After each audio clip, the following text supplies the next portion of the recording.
Mr. President, the United States is at a crossroads in our strategy to counter the threat posed by communist China.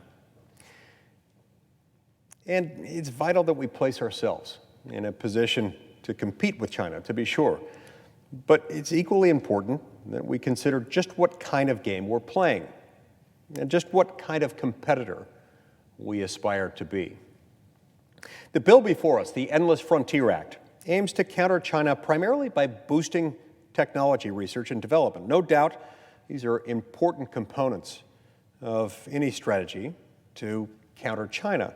But unfortunately, it goes about it in the exact wrong way, trying to beat China at its own game and taking us across a frontier that we ought never traverse.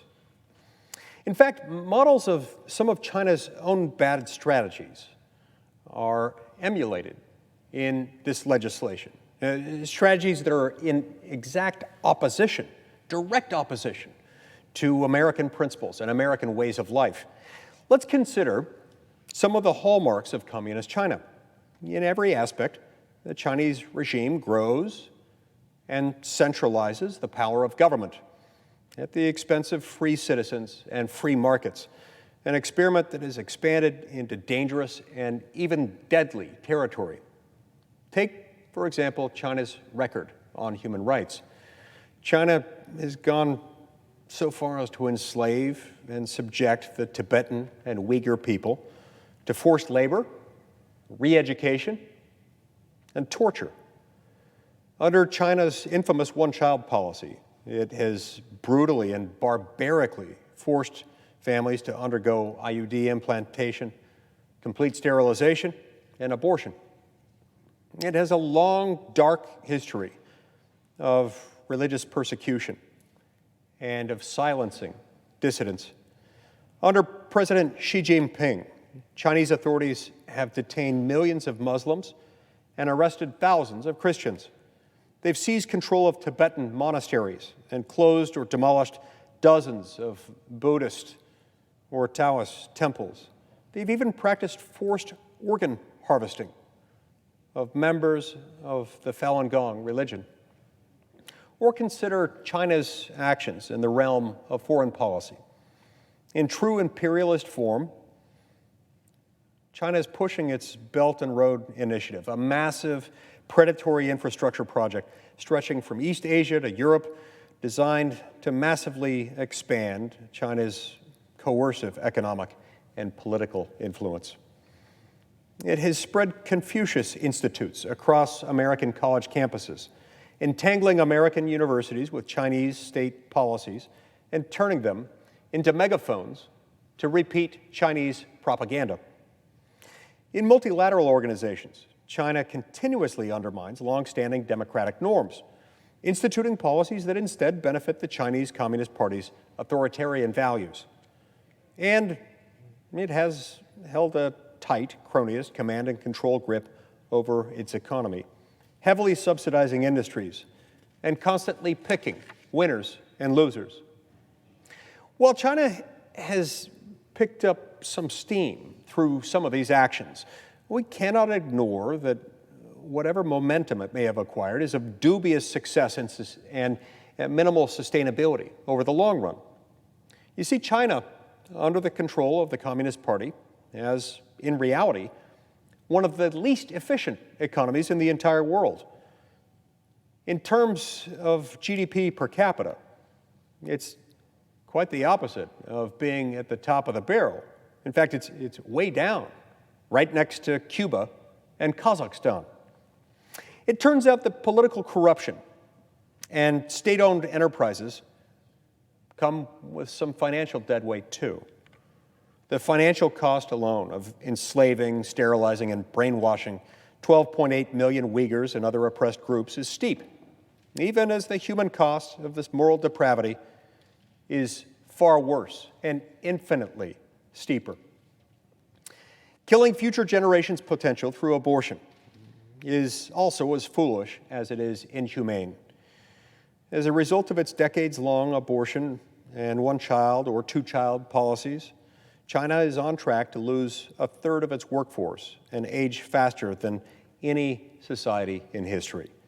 The ratio of workers to retirees in China, which is currently 8-to-1, is projected to whittle down to 2-to-1 in the coming decades. With only 2 employees for every retiree, China's pension system, which is already showing signs of buckling, will inevitably crack under pressure. It's true that China is aggressive, and it's true that China is really big, but it's not ironclad in its position of global strength, to put it mildly.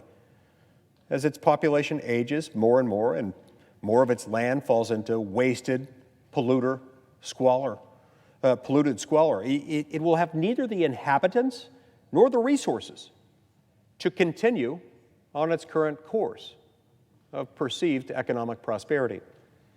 Mr. President, there's nothing about China's principles or about China's trajectory that we should try to emulate, not in the least. In nearly every way imaginable, the Chinese regime consolidates power to trample the rights of individual men and women and quash free expression, the free exercise of religion, and free enterprise. Nothing could be more antithetical to the American system of government and the American way of life.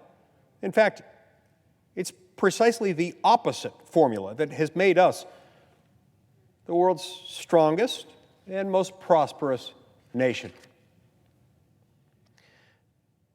The founders gave us a Constitution precisely for the purpose of dispersing and limiting power. Dispersing and limiting power within the federal government, and to keep government in general as close and accountable to the people as possible.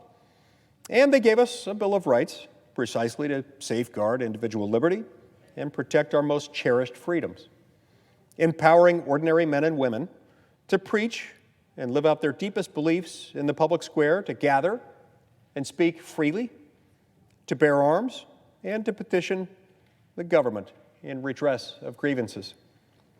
You see, the beauty of this design is that it opens up the space for 2 separate but mutually reinforcing institutions that are at the heart of our vision of freedom and that are absolutely key to our success: a free enterprise economy and a voluntary civil society.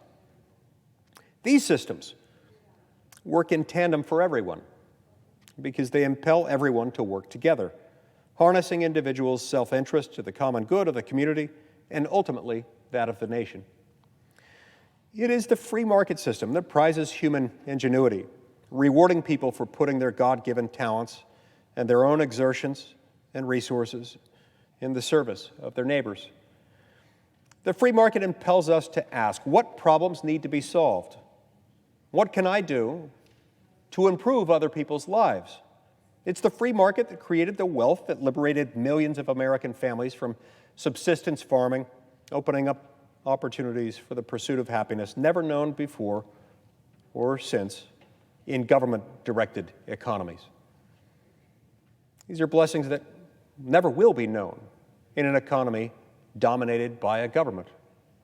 In America, it's also always been understood that the family is the building block of society, worthy of protecting and empowering. And it's been the cooperation between families, churches, neighborhoods, clubs, and voluntary associations that have knit together the American social fabric and made it strong. In other words, the beauty of the American system is opening up the space for everyday citizens to build creative, productive, meaningful, and happy lives together. These are the hallmarks of the American system of government, and these are the things that we ought to preserve moving forward.